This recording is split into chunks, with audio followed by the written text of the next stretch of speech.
strong.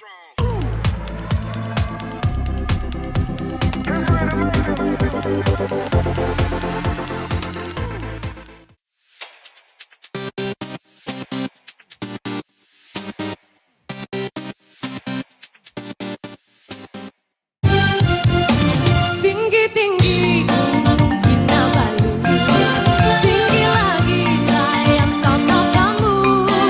Biru-biru ujung Kinabalu, tengok dari jauh hati saya rindu.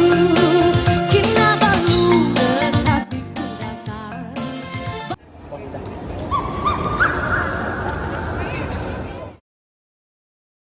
Assalamualaikum dan selamat pagi saya ucapkan kepada saudara Syab. Saya ingin berterima kasih kepada saudara kerana sudi meluangkan masa untuk menjadi informan saya pada hari ini. Baiklah, tanpa melengahkan lagi masa, saya ingin memperkenalkan diri saya, iaitu saya Muhammad Ainul Ifan Indra, bernombor metrik PA21110640, berumur 20 tahun, berasal daripada Sibu, Sarawak, berbangsa Melayu Manau dan merupakan pelajar tahun 1 dalam program Sosiologi dan Antropologi, iaitu ANSOS. Oleh itu, saya telah menyediakan 5 kumpulan soalan kepada saudara Syam. Baiklah, sebelum saya memulakan sesi permohonan ini, bolehkah saudara kenalkan diri saudara terlebih dahulu? Okey. Nama saya Muhammad Syam bin Muhammad, umur 25 tahun dan asal daripada Hadatul Sabah. Bangsa Sino Kadazan, dan sekarang sedang belajar di Pasca Sosial UMS. Baiklah, tanpa melengahkan masa lagi, saya akan mengemukakan soalan kepada saudara. Baiklah, soalan yang pertama, bagaimanakah keadaan ekonomi penduduk tempatan selepas Perang Dunia Kedua? Okey. Seperti yang kita tahu, apabila sudah selepas Perang Dunia Kedua berakhir, rata-ratanya ekonomi di Sabah ni hancur oleh pihak British dan juga pihak-pihak Jepun. Hal ini bagi melumpuhkan ekonomi yang sedia ada. Oleh itu, seperti yang kita tahu, antara kota utama di North Borneo pada waktu itu, iaitu Sabah juga namanya, adalah hancur, dibom, dan kapasiti untuk membangun ekonomi perlukan masa. Setelah itu, apabila Perang Dunia sudah berakhir, selama 2 minggu pentadbiran British telah dijalankan. Di situ kita melihat kepada dana-dana yang disumbangkan untuk membangunkan agak tidak terlalu banyak. Cuma kita boleh katakan pada waktu itu proses pembangunan dan proses pelahiran British mengambil Sabah sebagai jajahan mahkota. Sejak itu, pada waktu yang British adalah yang pembangunan ekonomi, terutama yang di bahagian Sandakan dan juga Kota Kinabalu, waktu itu dipanggil di Sultan lagi, telah diusahakan secara perlahan demi perlahan. Di situ kita hanya boleh melihat sebagai pembangunan ekonomi semula. Tidak terlalu maju, cuma hanya dapat merangkas strukturnya balik. Itu sudah pada waktu itu. Baiklah, soalan yang kedua ialah, adakah wujud jurang perbezaan yang besar antara ekonomi penduduk tempatan berdasarkan kaum selepas Perang Dunia Kedua? Okey. Tentang ekonomi, jurang antara kaum memang terbukti memang ada. Seperti yang kita lihat kepada konteks Tanah Melayu, begitu juga berada di Sabah. Seperti yang kita nampak, walaupun di tempatan barat ini, kita melihat ekonomi hanya bersara diri. Apatah lagi kita melihat kepada di Pantai Timur.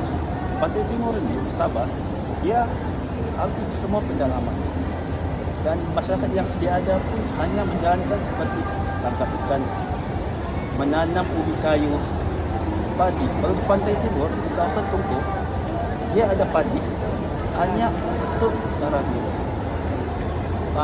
Masyarakat yang mengusahakan adalah masyarakat Malang ini. Diorang usahakan. Namun kita berkatakan jurang memang sangat nampak. Kalau Cina, seperti kita fahamlah, diorang memang dalam hidup rombongan sebagai tauke, bos-bos yang memberi dana kepada orang-orang tempatan seperti Bajau dan penduduk Solo untuk menjalankan ekonomi perikanan. Di sini kita berkatakan jurang sangat besar. Sangat besar. Okey, baiklah. Soalan yang seterusnya adalah, apakah sistem pendidikan yang diamalkan di Sabah selepas Perang Dunia Kedua? Okey. Kita tahu selepas Perang Dunia Kedua, rata-ratanya kita punya infrastruktur semua hancur. Jadi sebelum waktu itu, waktu Jepun telah memasarkan sekolah mereka dan dong hanya membenarkan sekolah-sekolah tempatan yang sedia ada untuk mengambil haki mereka saja. Setelah itu, semasa pentadbiran British yang kita katakan DFA ini, di sini diorang hanya kiranya macam menyambung semasa SBUB. SBUB ini adalah syarikat wali utara British yang telah memerintah North Korea sebelum Perang Dunia Mentus. Di sini antaranya adalah sekolah pinakula kerajaan seperti yang untuk asal orang Melayu, hanya sekolah rendah saja. Seterusnya sekolah Inggris, membalik Cina, sekolah sukarela rakyat atau bahasa Inggrisnya Native Voluntary School. Okay. Selepas itu sekolah estate British dan juga sekolah bahasa Inggris. Kalau tentang sekolah bahasa Inggris kita faham juga lah pihak mana yang bagi dana adalah orang British juga dan pihak Indonesia. Tapi untuk yang sekolah Melayu memang British hanya menyediakan sebuah sekolah 1 hingga 6 hanya untuk kita punya orang tempatan belajar 3M, membaca, menulis dan mengira. Seperti ada yang minta Melayu, begitu juga ada di Sabah. Itu antara aja sekolah-sekolah yang ada lah. Baiklah, soalan yang keempat. Bagaimanakah sistem pendidikan yang diamalkan merubah kehidupan sebahagian penduduk di Sabah selepas Perang Dunia Kedua? Apabila kita mengatakan perubahan ini, kita akan katakan adalah kewujudan sekolah Inggris. Sebab kalau kita katakan hanya sekolah tempatan, sekolah ini hanya membenarkan mereka belajar 3M, tidak boleh mengubah dokumen hidup. Dan waktu itu juga orang tempatan tidak dibenarkan sekolah di bahasa Inggris. Setelah itu, pada tahun 1956 pada waktu itu baru British terbuka hati untuk membenarkan orang-orang tempatan melanjutkan belajar bahasa Inggris. Dan di situ kita boleh nampak dia punya peratusan untuk tempatan jaya atau mengubah hak hidup itu agak tipis. Pada waktu itu sekolah-sekolah cuma ada di kawasan pedalaman. Dan sekolah Inggris yang diutamakan hanya terletak di kawasan bandar. Oleh itu, jarak untuk ke kawasan bandar itu sangat jauh. Dan ditambah dengan kita punya infrastruktur yang teruk, agak menyebabkan orang mengubah hak hidup, tetapi tidak bermakna yang lain tidak dapat yang untuk mengubah hak hidup. Contohlah David masyarakat Cina, siapa yang ada duit dia akan maju, siapa yang tinggal di bandar dia akan maju. Itulah antara kesimpulannya. Okey, yang soalan yang terakhir ialah, adakah berlaku perbezaan taraf sosial antara penduduk di Sabah selepas Perang Dunia Kedua?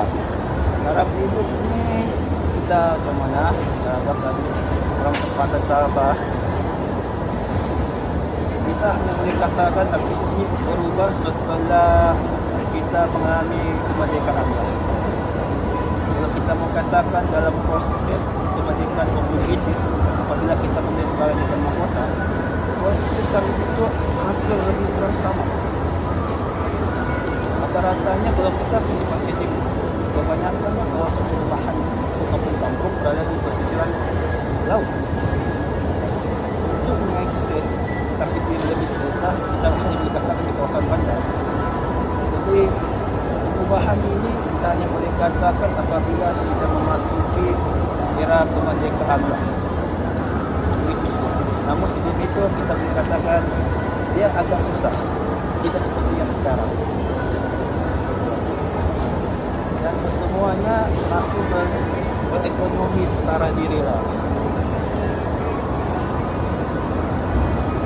Bisa kita mau mengubah, waktu itu kita ini hidup dulu orang hanya hidup untuk mencari nafkah untuk makan sih, tidak berpikir untuk mengubah satu ekonomi yang lebih besar. Seperti yang kita boleh katakan British lah yang mengkomersialkan ekonomi yang ada di Sabah. Sabah lah. Mana-mana tempat yang diorang menjadi situ lah. Ada kebaikan juga, kadang ada juga keburukan. Kita tidak boleh lah menghukum mereka yang orang datang untuk menjaga kita. Setelah saya mendengar pendapat saudara Syam, saya juga boleh memperbanyakkan lagi ilmu pengetahuan saya tentang budaya dan masyarakat di Sabah, di mana kita dapat mengerti pro dan kontra kedatangan pihak British ataupun Jepun ketika mereka menjajah di sini.